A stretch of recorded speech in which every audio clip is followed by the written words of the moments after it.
नमस्कार, Aryan TV national में आपका स्वागत के साथ सुमन पाल। बुलेटिन की शुरुआत करेंगे बड़ी खबर के साथ। मुख्यमंत्री योगी आदित्यनाथ ने कहा कि सरकार की साफ नीयत से ही अच्छे परिणाम मिलते हैं। उन्होंने बताया है कि पहले राज्य में एमएसएमई सेक्टर की हालत बहुत खराब थी, कारीगर तलाश रहे थे, हताश थे और कगार पर थी और लोग पलायन कर रहे थे। सरकार ने वन डिस्ट्रिक्ट वन प्रोडक्ट योजना के जरिए एमएसएमई सेक्टर को प्रोत्साहित किया। अब उत्तर प्रदेश देश का पहला राज्य है जो कि अपने एमएसएमई सेक्टर को 5 लाख रुपए तक का सुरक्षा बीमा देता है, जिसमें कारीगरों और उद्योगों को लाभ मिला है। पूरे देश के परिप्रेक्ष्य में सोचते हैं, आज भारत दुनिया की तीसरी बड़ी अर्थव्यवस्था के रूप में अपने आप को स्थापित कर रहा है। पहली बार देश के अंदर आजादी के बाद कोऑपरेटिव एक मंत्रालय के रूप में एफपीओज को हर एक स्तर पर प्रोत्साहन मिल रहा है। महिला स्वयंसेवी समूह को आपने अभी देखा होगा, इस बार के यूनियन बजट में लखपति दीदी को सी के रूप में अब उनके ग्रामीण क्षेत्र में जो भी प्रोडक्ट उनके द्वारा वहां तैयार किया जाता है उसको मार्केट से लिंक करने के लिए सी मार्ट की स्थापना की जाएगी। यह भी आज इस बार के यूनियन बजट में प्रधानमंत्री जी की केंद्रीय वित्त मंत्री जी ने घोषित किया है।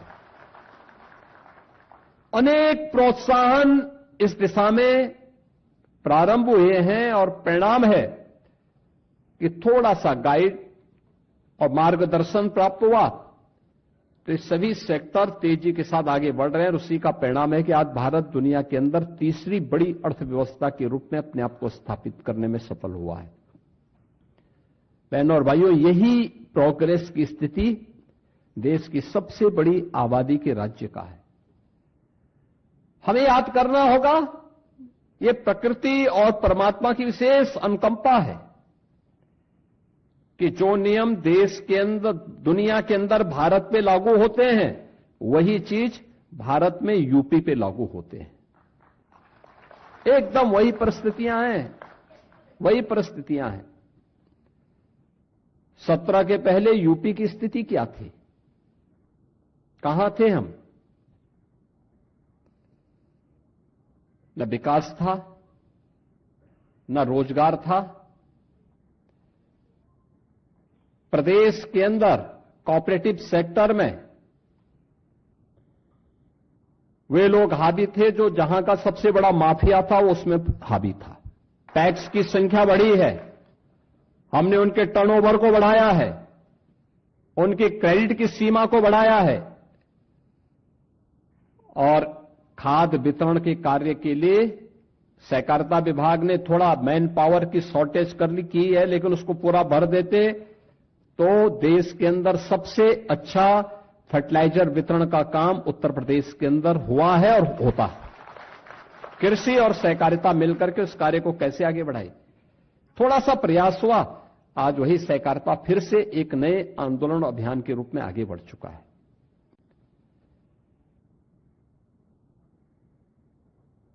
यानी सरकार की नीयत साफ हो तो उसके परिणाम भी स्पष्ट दिखाई देते हैं। एमएसएमई सेक्टर की क्या स्थिति थी? यूपी के अंदर पलायन कर चुके थे, हस्तशिल्पी निराश था, कारीगर हताश था, एमएसएमई सेक्टर बंदी के कगार पर था, वीरानी थी। सरकार ने उसको थोड़ा सा प्रोत्साहन दिया। वन डिस्ट्रिक्ट वन प्रोडक्ट के रूप में हमने यूपी के अंदर उसको प्रोत्साहित किया। आज यूपी के अंदर, यूपी देश का पहला राज्य है जो अपने यहां एमएसएमई सेक्टर को 5 लाख रुपए की सुरक्षा बीमा का कवर देता है। 96 लाख एमएसएमई यूनिट यूपी के अंदर कार्य कर रहे हैं। 3 करोड़ परिवार आजीविका के लिए इसी सेक्टर पर निर्भर कर रहा है, क्योंकि ये तब संभव हो पाया जब सरकार ने उसकी ब्रांडिंग की, वन डिस्ट्रिक्ट वन प्रोडक्ट के रूप में उसको टेक्नोलॉजी के साथ जोड़ा, उसकी ब्रांडिंग की, मार्केट से जोड़ा, पैकेजिंग के साथ जोड़ा, डिजाइनिंग के साथ जोड़ा आज परिणाम है हम सबके सामने। इस एक्सपोर्ट की बात हमारे वित्त मंत्री भी कर रहे थे। कुल 84,000 करोड़ का यहां से यूपी के अंदर कुल एक्सपोर्ट होता था। आज इसकी संख्या बढ़ करके 1,86,000 करोड़ का हो चुका है।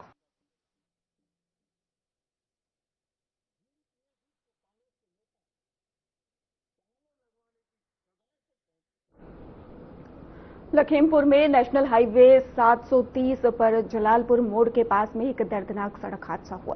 गोला गोकड़नाथ में बताया जा रहा लखीमपुर जा रही वैगनार कार को ही एक अज्ञात वाहन ने टक्कर मार दी। हादसे में कार सवार पति पत्नी सहित ही 3 लोगों की मौके पर ही मौत हो गई। इसके साथ ही खबर सामने आई जहां पर 3 अन्य लोग गंभीर रूप से घायल हो गए। घायलों को तुरंत जिला अस्पताल में भर्ती कराया गया जहां पर उनकी हालत गंभीर बनी हुई है। मृतकों के शव पोस्टमार्टम के लिए भेजे गए। मुख्यमंत्री योगी आदित्यनाथ ने घटना का संज्ञान लेते हुए अधिकारियों को सख्त जांच और घायलों को बेहतर इलाज के निर्देश दिए। पुलिस अज्ञात वाहन की तलाश में जुटी है और हादसे के कारणों की भी जांच की जा रही है।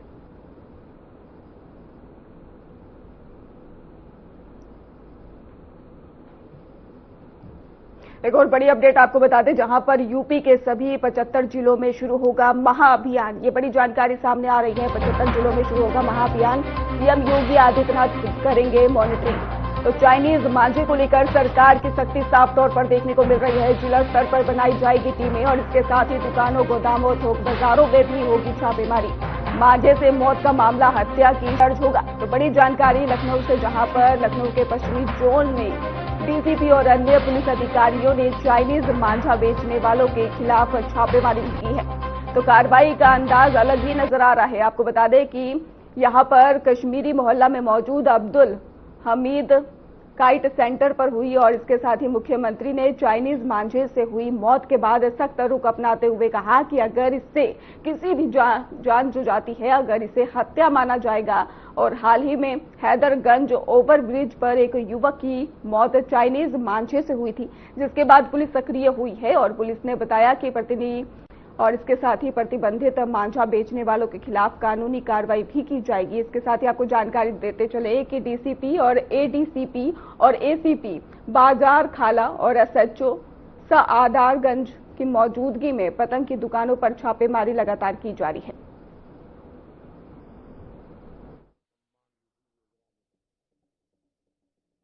देखिए, विगत दिनों में चाइनीज मांझे से कई दुर्घटनाएं की बात सामने आई है और उसको दृष्टिगत रखते हुए समय समय पर जनपदीय पुलिस के द्वारा चलाए भी जाते हैं।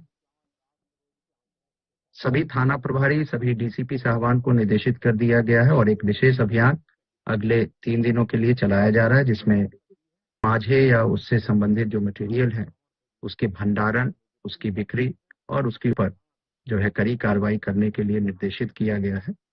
कोई भी व्यक्ति जो इसका उपयोग करता है, इसको बेचता है, इसका भंडारण कर रहा है, उन सभी के बारे में जानकारी इकट्ठा करते हुए और उन पे रेड करने की कार्रवाई जो है वो सभी थाना प्रभारी को निर्देशित किया गया है।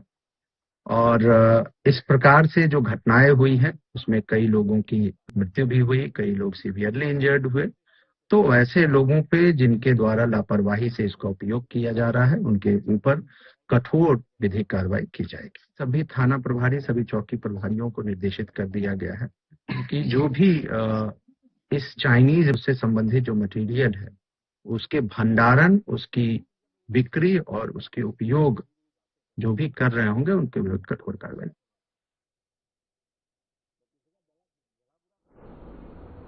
एक और बड़ी अपडेट सामने आ रही है। बस्ती धर्मांतरण मामला आरोपी का आतंकी कनेक्शन भी सामने आ रहा है और पीड़िता पर ही आतंकी कनेक्शन का संगीन आरोप भी लगाया गया है। तो आपको बता दें कि आरोपी अजफरुल के तार आतंकी संगठनों से है, यार कह रही है और दुबई या फिर नेपाल भागने से पहले ही आरोपी गिरफ्तार कर लिया गया। तो बड़ी जानकारी है बस्ती में धर्मांतरण मामले को लेकर, जहां पर आरोपी अजफरुल को ही पुलिस ने गिरफ्तार कर लिया है। तो बड़ी जानकारी।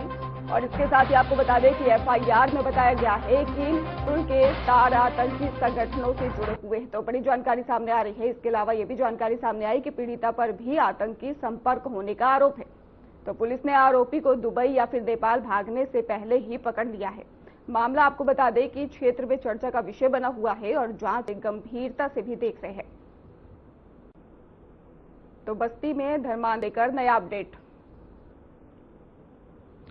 तो आरोपी अजफरुल के तार आतंकी संगठन से जुड़े हुए हैं और इसके साथ ही अंतर्राष्ट्रीय आतंकी संगठनों से जुड़े हैं तार। यह मामला सामने आ रहा है। बस्ती धर्मांतरण मामले में दर्ज एफआईआर में पीड़िता ने लगाए गंभीर आरोप।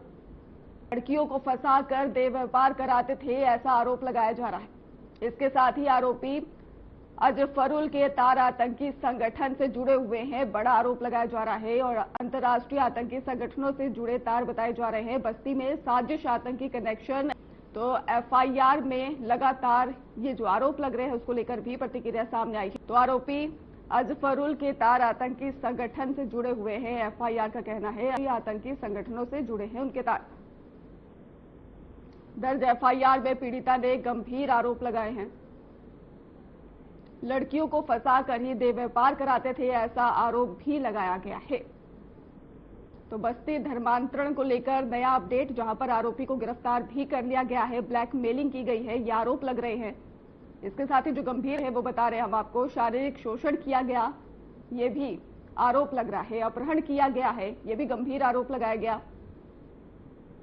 इसके साथ ही देह व्यापार भी यहां पर गंभीर आरोप आरोपी पर लगे हैं। धर्मांतरण का यह मामला सामने आया था, पर अब नया अपडेट सामने आया। आरोपी फरार होने के फिराक में था और इसके साथ ही अब है वो टॉर्चर का लगा, लव जिहाद का लगा, इनका भी आरोप लगाया गया है। तो बस्ती का ही यह मामला सामने नियंत्रण को लेकर, जहां पर अब साफ तौर पर आरोप लगते नजर आ रहे हैं। इसके बाद देते चले कि आरोपी लगातार फरार होने की फिराक में भी था, जिसके बाद पुलिस ने उसे गिरफ्तार कर लिया है। देह व्यापार का भी आरोप यहां पर लगाया गया, धर्मांतरण मामले को लेकर ही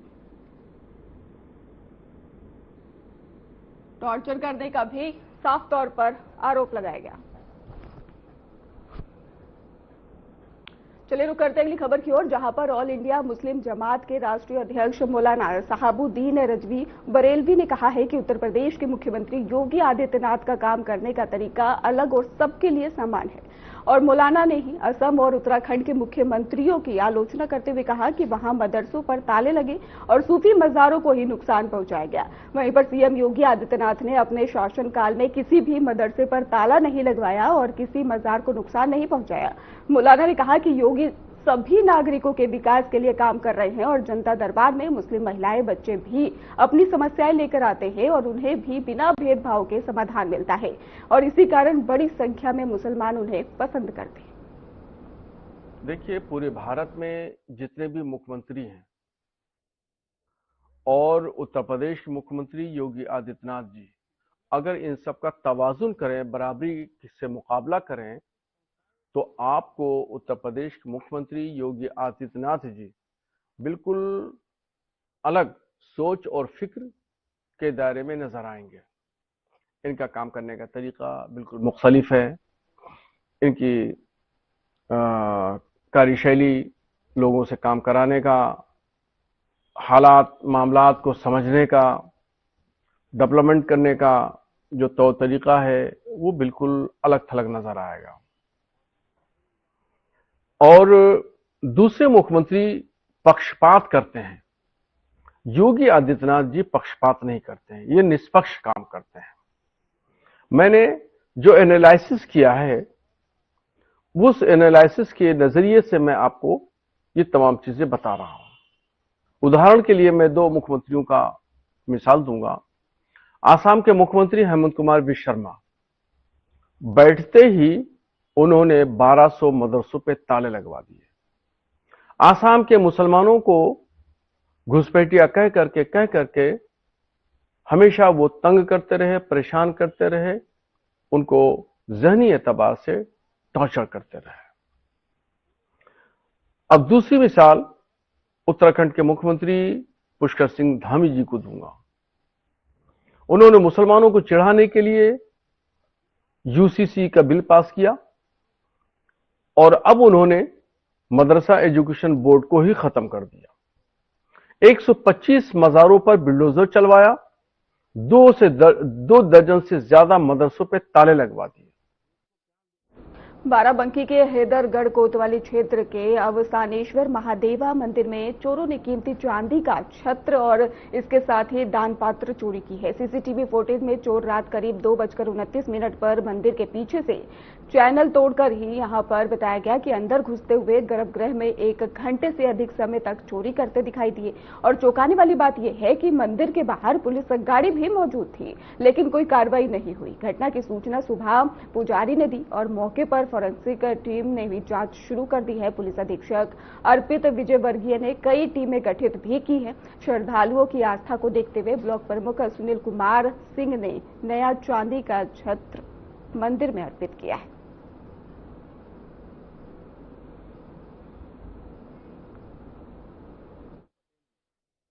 यहाँ पर भी आज जो चांदी लगी हुई थी वही चोरी हो गई है, जिसकी डेली सायंकालीन आरती के बाद मंदिर कपाट बंद कर दिए जाते हैं। उसके बाद सुबह जैसे डेली का रूटीन से पुजारी आते हैं, लगभग 4 बजे पुजारी आए, मंदिर का गेट उन्होंने देखा ताला टूटे हुए पड़े हैं। उसके बाद उन्होंने गेट खोला तो मंदिर के अंदर जो अर्धे पर जो चांदी लगी हुई थी और ऊपर छत्ता लगा हुआ था, वो दोनों नहीं थे। उसके तत्काल बाद उन्होंने मंदिर समिति के अध्यक्ष को, प्रबंधक को सूचना दिया। हम लोग मौके पर पहुंचे, पुलिस बल को सूचना दिया गया, इंस्पेक्टर साहब, सीओ साहब सब लोग मौके पर पहुंचे। कब का मामला है ये भैया लगभग 2:30 के समथिंग का मामला है। क्या सीसीटीवी फुटेज में किसी को देखा गया क्या? नहीं भैया, वो मंच की कैप लगा रखी है। यानी नकाबपोश चोरों ने जो है घटना को अंजाम दिया। चोरों ने घटना को अंजाम दिया।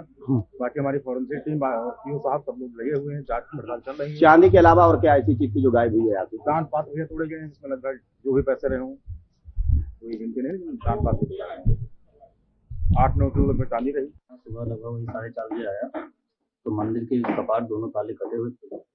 उसके बाद जब मैं खोला तो देखा कि हाँ, मंदिर के जो भी चांदी, अर्घा, छत्र ये सब गायब मिला। सबसे पहले मंदिर प्रशासन को, जो हमारे अध्यक्ष जी हैं, उनको हमने फ़ोन किया। तत्काल पूरी टीम पहुंची वहाँ, लगभग सबने देखा सुना जो भी घटना घटी। उसके बाद सब संबंधित कोतवाली को जानकारी दी। चांदी मैक्सिमम 7 से 8 किलो थी और ऊपर जो अर्घा था वो लगभग 700 ग्राम था, जो ऊपर का छत्र था वो।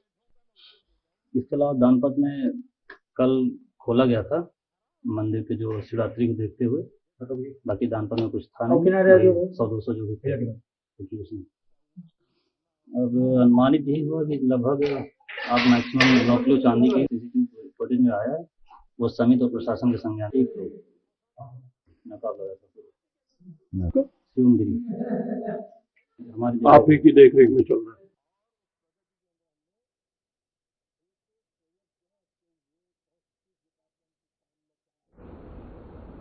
बस्ती से एक और अपडेट सामने आ रही है, जहां पर दिन दहाड़े फायरिंग से हड़कंप मच गया है। बड़ी जानकारी सामने आई बस्ती से, और बाइक सवार दबंग ने व्यक्ति पर फायरिंग कर दी है और फायरिंग का वीडियो भी अब सोशल मीडिया पर जमकर वायरल हो रहा है। दबंग फायर करने के बाद मौके से फरार।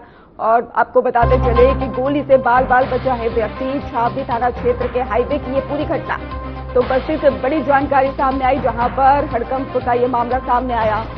बस्ती जिले में एक बार फिर से दिन दहाड़े ही फायरिंग की घटना से हड़कंप मच गया है। छावनी थाना क्षेत्र के नेशनल हाईवे पर बाइक सवार दबंग ने देशी तमंचे से ही एक व्यक्ति पर गोली चला दी और गोली लगने से व्यक्ति बाल बाल बच गया। फायरिंग की पूरी घटना वीडियो जो है वो सोशल मीडिया पर अब तेजी से वायरल होता नजर आ रहा है, जिसमें कि बाइक सवार दबंग गोली चलाते हुए साफ दिखाई दे रहे हैं।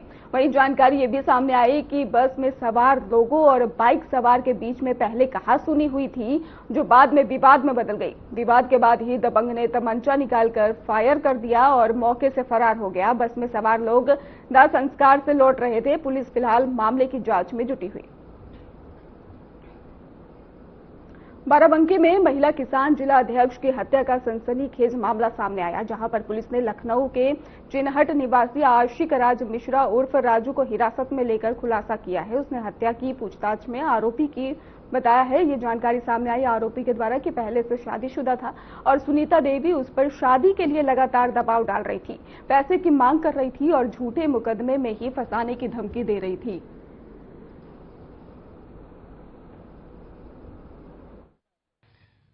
2 फरवरी को थाना कोतवाली क्षेत्र में गदिया नहर के पास एक महिला का शव मिला था। उक्त महिला की शिनाख्त की गई, जो कि रामसनेही घाट थाना क्षेत्र की रहने वाली थी, और उनके परिजनों की तहरीर पर इसमें थाना कोतवाली पर हत्या की FIR पंजीकृत की गई। उक्त घटना के अनावरण के लिए तत्काल पुलिस अधीक्षक महोदय के द्वारा जनपद की स्वाट, सर्विलांस और थाना कोतवाली की अलग अलग 4 टीमें गठित की गई और CO नगर के नेतृत्व में उक्त टीमों को घटना के अनावरण के लिए लगाया गया। आज इसमें हमारी टीम को सफलता प्राप्त हुई है, जिसमें घटना का अनावरण करते हुए घटना में सम्मिलित एक अभियुक्त राज मिश्रा उर्फ मोनू, जो कि रामनगर थाना क्षेत्र का मूल रूप से रहने वाला, लेकिन वर्तमान में ये थाना चिन्हट लखनऊ में शिफ्ट हो गया और वहीं पर रह रहा है, इसकी गिरफ्तारी की गई है। और इसके पास से जो घटना में प्रयुक्त मोटरसाइकिल है।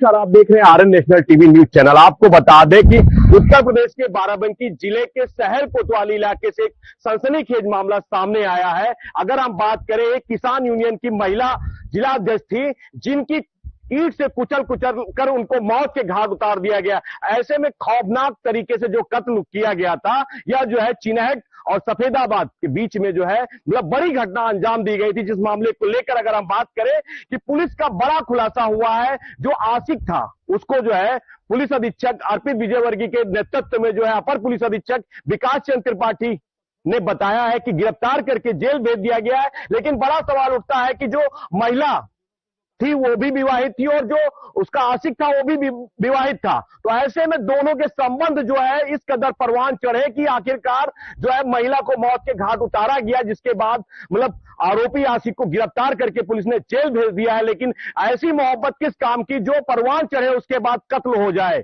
तो ऐसे संसार करने के रिश्ते अगर बाराबंकी से सामने आएंगे तो लगातार मामलों को लेकर क्या ऐसे ही कत्ल होते रहेंगे या फिर मामलों को लेकर लोग चेतेंगे या गंभीर होंगे, देखने वाली बात होगी। RN national TV news channel के लिए बाराबंकी से जितेंद्र शुक्ला। कोतवाली शादाबाद क्षेत्र में के हाथरस रोड पर मुनि देवी कोल्ड स्टोरेज के पास में एक कार सवार फौजी की दिन दहाड़े गोली मारकर हत्या कर दी गई और बाइक और कार सवार हमलावरों ने पहले कार सवार भारतीय जवान पर फायरिंग की। जान बचाने के लिए सैनिक कार छोड़कर भागे, लेकिन बाद में हमलावरों ने उन्हें पकड़कर गोली मार दी।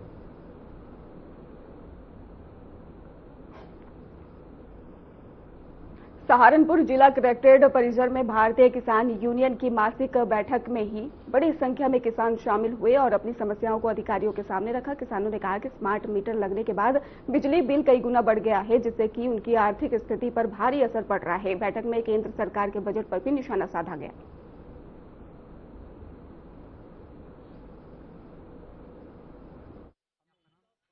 मेरा नाम भाई योगेंद्र तोमर, जिला अध्यक्ष भारतीय किसान यूनियन तोमर साहिब। ये हमारे हर महीने की 5 तारीख में एक हमारी मासिक बैठक होती है किसान मजदूर और किसान यूनियन तोमर के लिए। तो हमारे किसानों से संबंधित ही मुद्दे हैं, जैसा हमारा जो सरकार ने बजट पेश किया उससे बिल्कुल किसान बिल्कुल असंतुष्ट है। किसान के पक्ष में कुछ भी काम नहीं किया बजट में। जितनी किसानों को उम्मीद थी उस उम्मीद के मुताबिक सरकार ने कुछ नहीं दिया किसानों को। कोई बजट में गरीबों के लिए कोई राहत नहीं है। बस अपना ये है कि भारतीय किसान यूनियन तोमर जिला अध्यक्ष महिला मोर्चा। ये धरना नहीं है, ये आज हमारी मासिक बैठक है। धरना हमने यहाँ पे बोला था, धरने का हमने जो है ना आह्वान किया था, लेकिन हमारी जो समस्या थी उसका समाधान हो गया। कप्तान साहब के संज्ञान में थी वो चीज। धीर सिंह नाम का एक एसआई था, भ्रष्ट बहुत ज्यादा, उन्होंने थाने में बदतमीजी की थी। हमारी एक पदाधिकारी है सुमन सिंह, उनके साथ में मैं रिपोर्ट दर्ज कराने गई, वहां पे उन्होंने बदतमीजी करी बहुत ही, मतलब उसका वीडियो भी वायरल हो रहा है। उन्होंने निहायती बदतमीजी करी उस टाइम। और फिर हम सब मतलब ना रिपोर्ट लिखेगी, नहीं लिखूंगा रिपोर्ट, जो होता हो कर लो। तो वो चीज उस पर हमने कप्तान साहब को अवगत करा उन चीजों से, उन्होंने संज्ञान में लेकर उसे लाइव। बरेली पुलिस ने बजरंग दल नेता ऋषभ ठाकुर को अगले 6 महीने के लिए बरेली जिले में प्रवेश करने पर रोक लगा दी है और उन पर गुंडा एक्ट के तहत कार्रवाई की गई है। ऋषभ ठाकुर पर आरोप है कि उन्होंने एक कैफे में युवक युवतियों के साथ में मारपीट की और लव जिहाद के नाम पर हिंसा फैलाने की कोशिश की। श्रीमान वरिष्ठ पुलिस अधीक्षक जनपद बरेली के निर्देशन में लगातार अपराधियों के विरुद्ध कठोर कार्रवाई की जा रही है। इसी क्रम में दिनांक 4/2/2026 को ऋषभ ठाकुर सन ऑफ गौतम सिंह, जिस पर पूर्व के 4 मुकदमे पंजीकृत हैं, इसे गुंडा एक्ट की कार्रवाई के तहत माननीय न्यायालय अपर जिलाधिकारी नगर के आदेश के अनुपालन में बरेली जनपद की सीमा से बाहर करते हुए जिला बदर की कार्रवाई की गई है।